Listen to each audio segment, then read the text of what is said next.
A veteran looks at a decision letter and sees 50%, 30%, and 20%. The natural reaction is, that is 100%. It is an understandable calculation, and it is not how VA combined ratings work. Welcome to the Veteran Benefits Reset Podcast, where we help veterans and their families understand the VA disability benefits process, one step at a time. I'm your host, Cameron Burrell, a U.S. Army veteran and founder of VetBiz Media. This episode is not really about doing harder math. It is about learning what the final combined percentage can tell you, what it cannot tell you, and which questions deserve a closer look. We will use fictional examples only. I am not calculating anyone's individual benefits, predicting a rating, or telling you what result a real claim should receive. Your official decision, the evidence in your case, and the current VA rules control your situation. Think of this as a map for reading the paperwork and preparing a better conversation with a VA-accredited veteran service organization, claims agent, or attorney. So why does ordinary addition not apply? The simplest answer is that VA combined ratings use a whole person concept. In everyday language, the system does not treat every percentage as if it were being taken from a fresh 100% each time. It starts with the largest evaluation and then considers the next evaluation against what remains. That does not mean a smaller evaluation is unimportant. It means the percentages are being combined under a specific rating method rather than stacked like ordinary numbers. Let us slow down with a fictional example. Start with a 50% evaluation. For this simplified illustration, that leaves 50% remaining. Now apply the 30% evaluation to that remaining 50. Not to a brand new 100.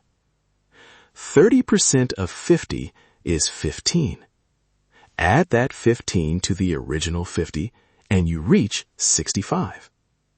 Now consider the 20% evaluation. 20% of the remaining 35 is 7. 65 plus 7 gives you 72 before rounding. And this is the part that catches people. The 20% did not get to work on the original 100. It worked on what was left after the earlier evaluations were considered. That is why 50 plus 30 plus 20 equals 100 in ordinary arithmetic, while the simplified combined value in this example is 72 before rounding. The method is not saying the conditions are minor.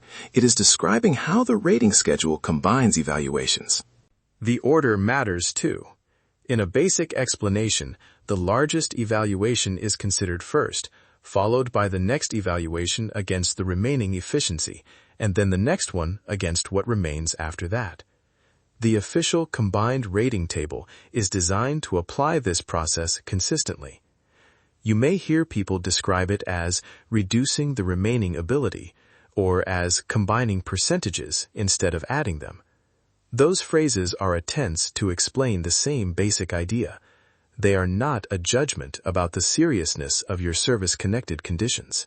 There is also a difference between an underlying combined value and the percentage displayed in the final evaluation. In our fictional example, the underlying value was 72. Under applicable VA rules, a combined value may be rounded to the nearest 10 for the displayed combined evaluation. That means a value in this range may be displayed as 70%. The exact result in a real case depends on the evaluations, the order, applicable rules, and the official calculation. Rounding is a mathematical step. It is not a new medical evaluation, and it does not mean a condition disappeared. My take on online calculators is simple. Use one to learn the general concept, never to overrule the decision letter. A calculator may not reflect grouping rules, a bilateral factor, evaluations that changed over time, or the exact facts described in the decision. If your personal arithmetic or an online tool produces a different number, treat that difference as a question to investigate, not automatic proof that the VA made an error. Facts over frustration. First understand what was counted, when it was counted, and which rule was applied. Now, there is another term that often creates a second layer of confusion, the bilateral factor. In plain language, it may apply when qualifying service-connected disabilities affect paired extremities, such as both arms or both legs. The qualifying evaluations may be combined under the applicable rules, and an additional percentage may then be applied to that combined bilateral value before the overall combination continues. Here is the important caution. Bilateral does not simply mean any two conditions that happen to be on the same side of the body, and the phrase is not an automatic increase or a promise of a particular combined evaluation. Eligibility and calculation details matter.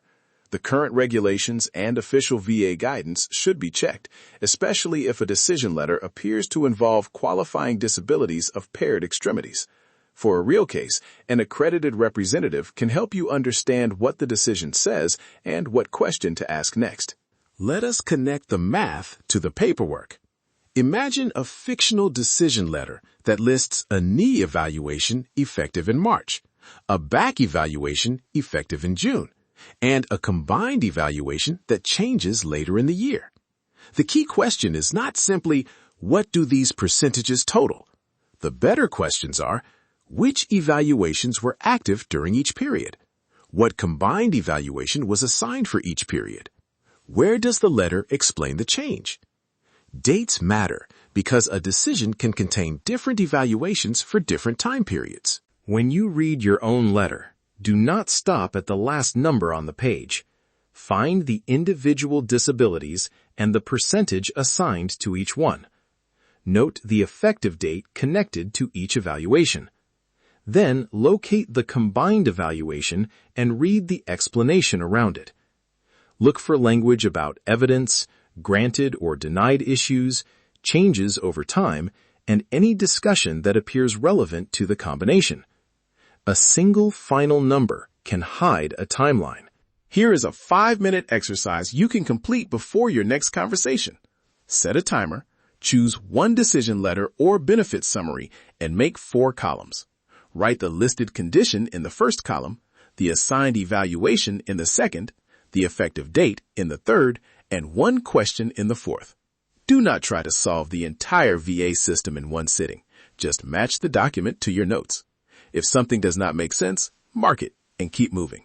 Your questions might sound like this. Which individual evaluations were included in the combined evaluation? Were different evaluations used for different dates? Does the decision explain how the combined percentage was reached? Does the bilateral factor appear relevant? And if so, where is it addressed?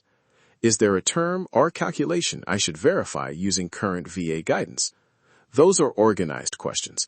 They are not accusations, and they do not predict the outcome of a review. A few mistakes come up repeatedly. The first is treating every percentage as though it represents the same full 100% scale. The second is looking only at the combined number and overlooking the individual evaluations underneath it. The third is assuming that any difference between personal arithmetic and the VA's number automatically proves an error. Sometimes the difference is the expected result of the combined rating method or rounding. Sometimes a question really does deserve review. The responsible path is to compare the letter with current official information and ask an accredited professional for help when needed. One more thing is worth saying.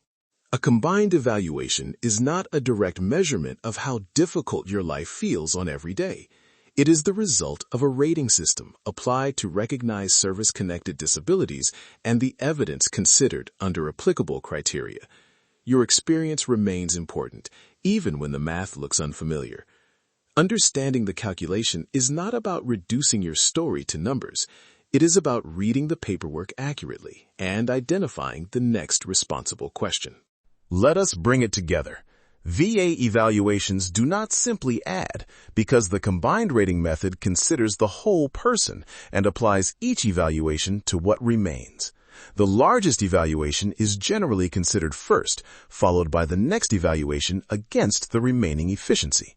The underlying value may then be rounded for the displayed combined percentage.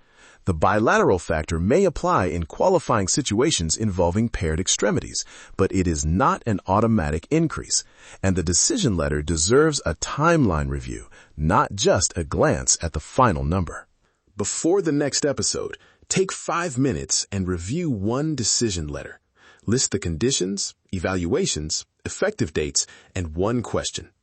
Then compare what you found with current information at va.gov, or take those questions to a VA-accredited veteran service organization, claims agent, or attorney. Education before action. Organize, verify, execute. One step, one record, one mission. Thanks for listening to the Veteran Benefits Reset podcast.